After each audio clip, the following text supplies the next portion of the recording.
Good evening, Berean.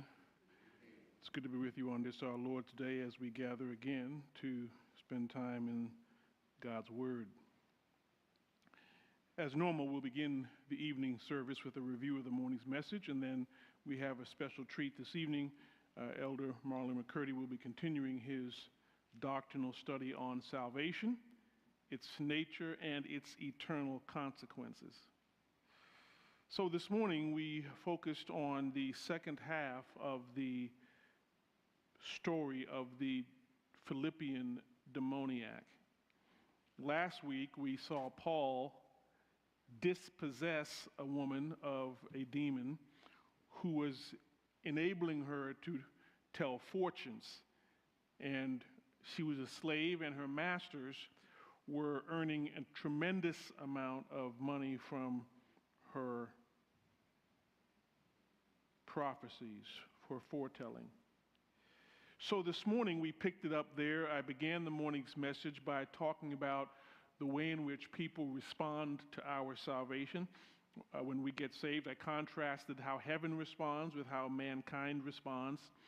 I talked a little bit about how when a person comes to know Christ, sometimes their friends no longer want to be their friends, that they lose their relationships with other people as a consequence of their commitment to Christ. We also talked about the peculiar nature of Acts 16. I don't know if you've ever thought about this in the past, but I was struck by the fact that we have no indication in this passage that she got saved. That's rather startling. Most sermons I've heard on either this text or the Church of Philippians identify her as a member of the church, like the Philippian jailer and Lydia. The problem, of course, is that we have no indication in this text that she actually was converted. We can hold out hope that she was, though. I mean, that's a good thought for us to have. Nothing wrong with that, but we do need to recognize that it is speculation when we do that. And so I contrasted what happened with her and what happened with us. Of course, people responding to our salvation is expected. They respond negatively, but even to just spiritual things that happen in people's lives, and this Philippian demon-possessed woman obviously had a spiritual experience of some form. The demon was cast out of her. That's a spiritual consequence, although we don't have any idea that she was converted. And so I introduced the sermon that way in order to get us thinking in our minds about the response, how people respond when spiritual things take place in people's lives. And so after my introduction, I gave this speculative statement that the demon-possessed woman was not the only person in bondage in the story. That just as the woman was in bondage, we also saw that her masters were also in bondage to money. They would rather earn $1 than see her freed from that demon. A powerful declaration here regarding the power that money has over human life. And so we looked at the bondage. I entitled this part of the passage, Bondage to Mammon's Love, the love of money. We broke this into two parts. Verses 19 through 21, we looked at they were unjustly accused. We saw the real cause of the problem. They couldn't earn money anymore from her, but that's not what they told the governmental officials. They told them a different story. They painted them as really being community agitators. They made up a story about what they were doing. And so we looked at they were unjustly accused, the cause, financial loss, the reaction, the government appeal. There was a mob action. They drugged them before the magistrates who were in the marketplace.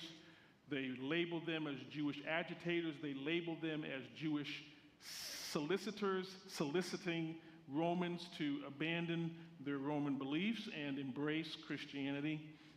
And so they were unjustly accused. And then we saw that they were unjustly punished. I talked a little bit with you about public beatings. This is how This is one of the ways in which ancient cultures dealt with people who broke the law. They beat them publicly. And Jews gave lashes, Romans gave the rod. And rods were long sticks. They bundled them up into bundles, and they used them to hit people over and over again. And Paul talks about that in 2 Corinthians chapter 11. 5 times he received 39 lashes from the Jews. 3 times he received beatings from the Romans. And so Paul was well accustomed, sadly, to this brutality. And so they were publicly beaten. That's verse 22 and 23. And then they were severely imprisoned, verses 23 through 24. I talked a little bit about the prison. I'm going to talk a little bit about it more next week. Talked a little bit about how the prison was set up in that day and age. The Philippian jailer put them in the inner jail, which meant that there were no windows, no access to the outside. It was hot. It was smelly. They would have had open wounds that were bleeding from the beating. They were not given medical attention. Their feet were put in stocks, which was a form of torture, and so they were being tortured all night. And yet we find them singing hymns to the Lord. Powerful, powerful witness as to what Christ does in a person's life. We'll be looking at that next week as we turn to the story of the Philippian jailer. Any questions on the morning's message that I can answer? Yes, go right ahead. Hello. Okay. Yeah, so I agree with you that there's absolutely no evidence whatsoever she was ever saved. Have you ever heard, and I think this might be why some people assume it, have you ever heard claims that for someone to have a demon removed, they have to be saved, is what I've heard? I haven't heard that. I mean, I'm not surprised somebody would argue that. Jesus, of course, tells a story of a person who had a demon removed for them, and then 7 more came after the cleansing took place. I think that that's a wrong conclusion from the Bible. There are certain cases. Excuse me? Talking about to conclude that they have to be saved. Yeah, to conclude they have to be saved. No, I'm saying somebody could hear you it's say wrong. Yeah. that what Jesus said. Thank you, yeah. Thank you for that. Yeah, so the idea that somebody has to be saved in order for the demon to come out, I think, is a wrong conclusion. And so now I have heard, maybe you're talking about something like this, I have heard it argued from pastors I respect that in the modern world, in order to cast a demon out of somebody now, that if the person is giving room for the demon, they would need to be converted for the demon to come out. I don't know what I believe about that, but clearly in the Bible we don't have cases where we don't have any indication that every time a demon is put out, the person gets converted. In fact, the only clear, I shouldn't say the only clear, but one of the clearest statements of that, of course, is Jesus and the Gerasene demoniac, the man who had the legion of demons in him. And clearly in that case, that person was converted.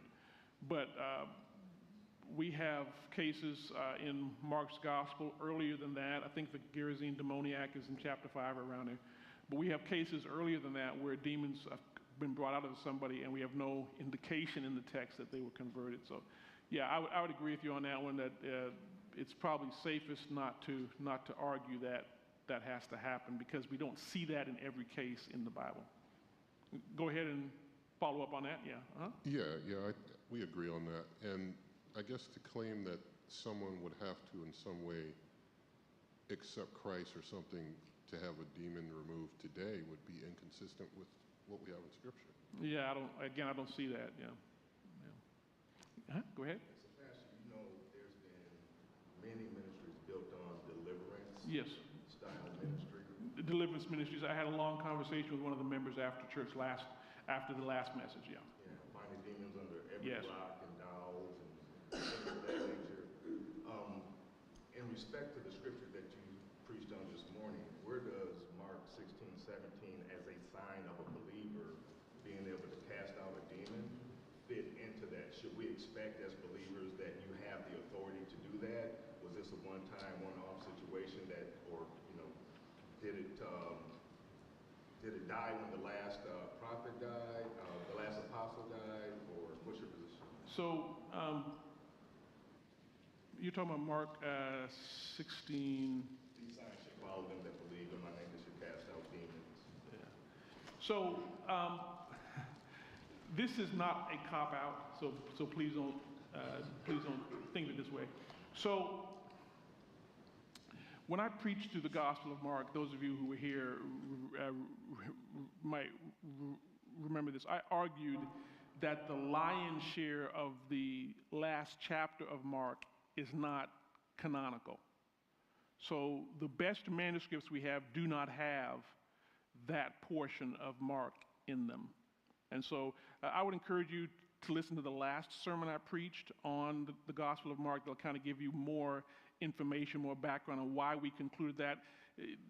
That's normal. That's a normal way that evangelicals handle Mark's Gospel. Not that they're trying to get around that text. They're just saying it's not just that direct statement by Jesus in verses 15 through 18. It's also the broader from verse 9 to the end of the chapter is just not in the best manuscripts that we have of the Greek text. So I would argue that that's not even something we need to consider. But as to whether believers can cast out demons or not, while we have while we have Jesus clearly making a promise to the disciples regarding them casting out demons, when we look at texts like Romans chapter 12, like 1 Corinthians chapter 12, like 1 Peter chapter 4, that's not one of the gifts that's listed as within the scope of gifts identified in the New Testament, casting out demons. So I would have a little bit of an argument that they would need to demonstrate, somebody who's arguing that, one of these pastors out there would need to demonstrate that that's a promise of a spiritual gift given to the church. Now, they might include it under miracles, maybe. I could see them coming back at me and saying, well, I would classify that as a miracle. And I used miracle language this morning. So possibly we could argue miracle, but then I would argue that the miracles and so on are sign gifts, and those sign gifts faded with the apostles. So we would have a little bit of a debate with pastors who argue that back and forth. We'd both have our biblical data. But what I will say is that the binding and loosing of Satan and demons that we see in many of these same churches is clearly not biblical. So while we can talk about the casting out of demons as being biblical, we see it in the biblical text, the extrapolation towards binding and loosing of demons just doesn't have a corresponding biblical foundation for it. So we'd argue against that. Yeah. Go right ahead. So are you saying that you feel that someone could become possessed with a demon, but a Christian couldn't excise that demon? I'm not,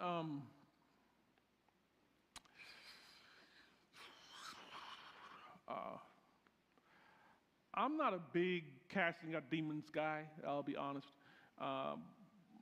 You remember a couple of sermons ago when we first began looking at the Philippian demoniac, that I argued that we see a marked decrease in demonic activity as far as direct possession is concerned, moving from Christ into the book of Acts. And that decrease happens into the epistles. And so what I basically argued was that this is a very unusual reality.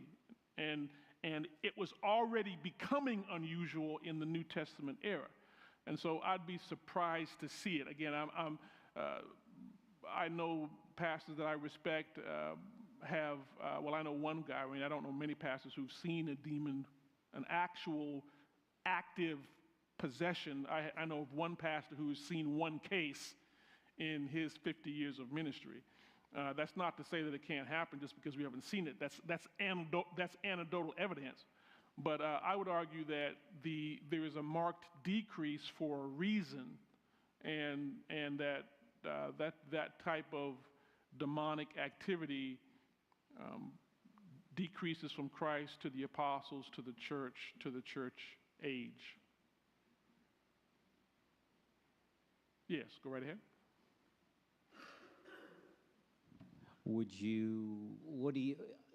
Given that there's a marked decrease, what do you think of as we move through time that there doesn't come a time where we see an increase in that again, given just the nature of society, and there's a whole lot increase in crazy stuff that's going on now. Wondering if that's could be a possibility.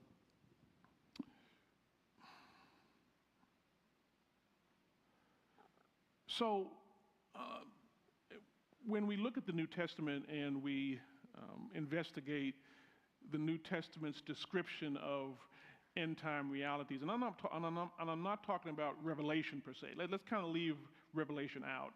And in the Gospels, we have Jesus giving what we call mini apocalyptic messages, in which he describes the end from his vantage point. In fact, when we went through Mark, of course, I preached on one of his many apocalyptic sections, where the disciples come and ask him,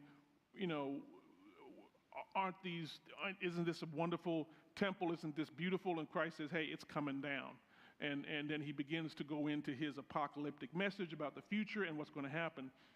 Now, what we do have there in these type of mini sermons that Jesus does on the end times, we have references to the miraculous. We have references to deception. We don't have a lot of references to demon possession.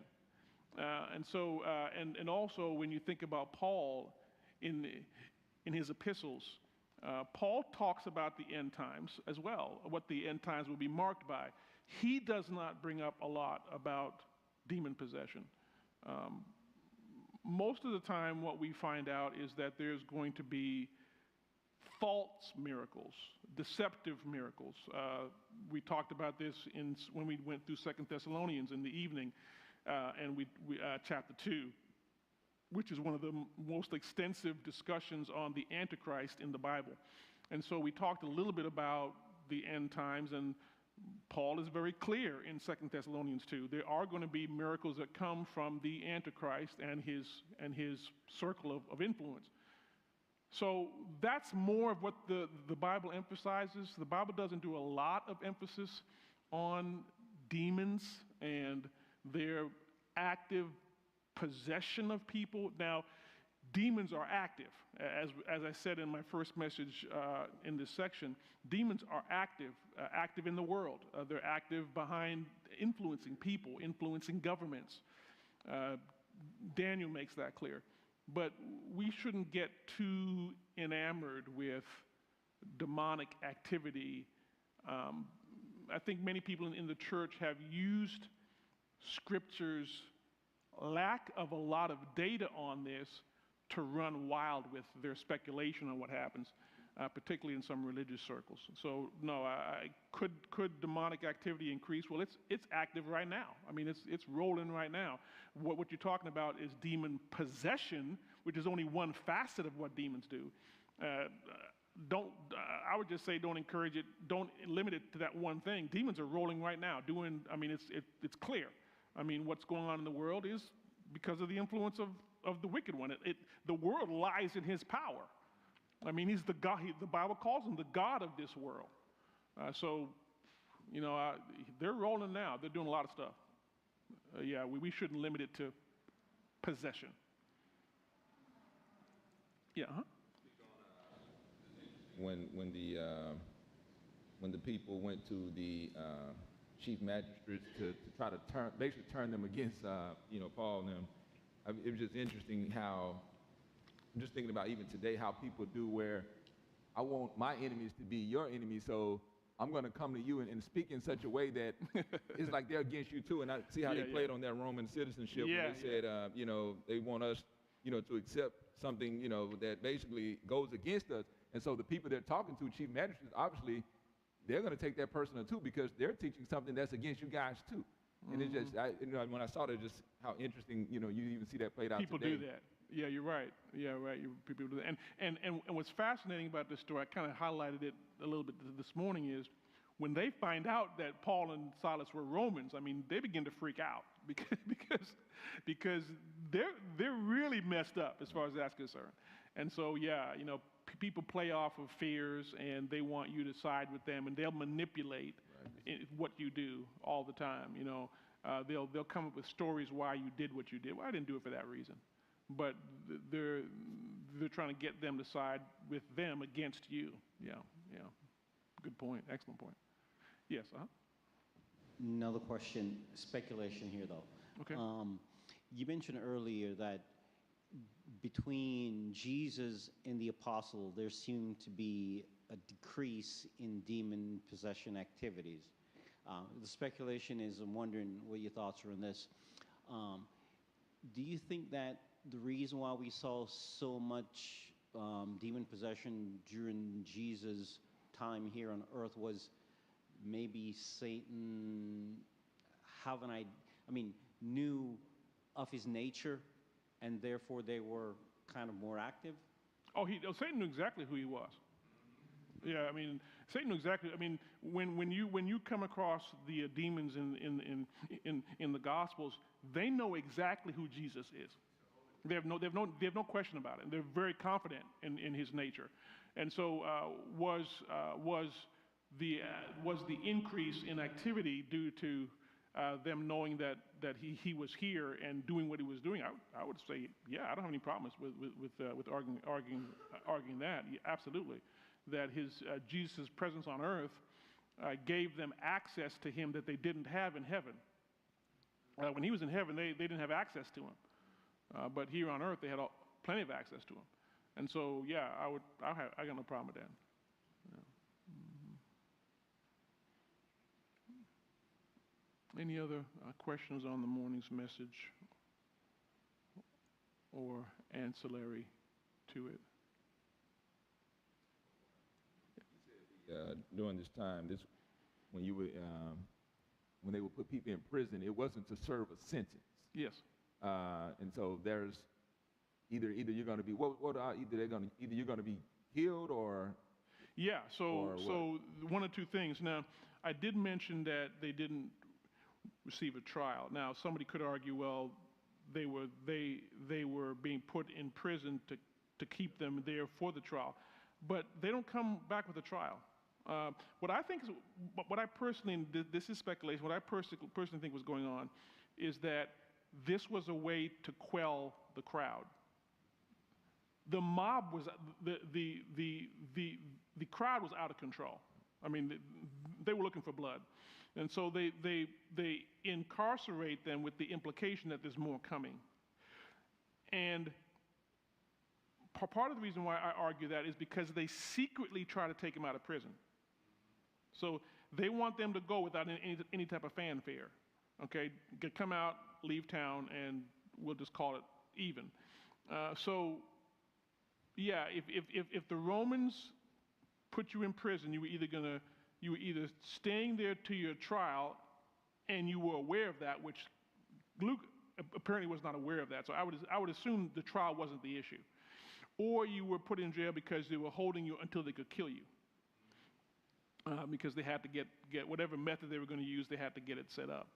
So, yeah, they did not, most prison stays were very, very short in the ancient world, particularly in Roman culture, because you were just there until they tried you or they killed you, one of the two. Yeah. All right, any other? Well, I do want to thank you for the questions. This evening, for our Bible study, those of you who are online, we do want to welcome you again to our evening Bible study. Those of you who come normally, we teach a lesson from the Scriptures. Well, I shouldn't say it that way.